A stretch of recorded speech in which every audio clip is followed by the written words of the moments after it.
Siguro kaya pinapalo tayo noon dahil mas masakit pala ang hamon ng buhay ngayon.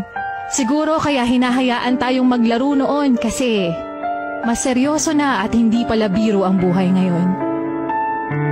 Siguro kaya yung mga magulang natin, ayaw tayo malingat sa paningin nila noon dahil inaabot ng buwan o taon bago ka nila makasama ngayon. Siguro kaya pinapayagan tayong kumain ng matatamis noon dahil mapait pala ang buhay ngayon. Siguro kaya palagi tayong inaalalayan sa paglalakad ng mga magulang natin. Kasi kapag tumanda, walang ibang tutulong sa atin kundi sarili lang natin. Siguro kaya masaya na tayo sa 10 piso noon dahil hindi mo pala basta-basta mabibili ang mga gusto mo ngayon. Siguro kaya nung bata tayo, pinapatulog tayo sa hapon kasi kapag tumanda ka na, mamamalimos ka na ng tulog at pahinga.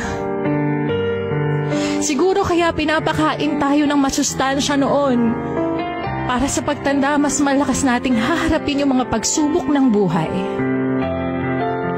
Siguro kaya kailangan sabay-sabay kumakain noon.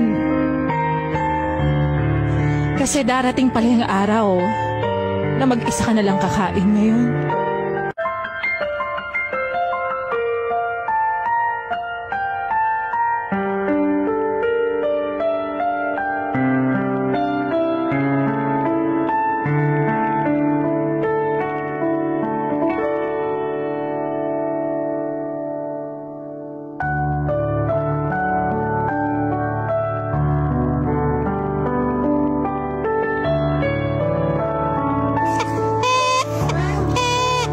Yeah.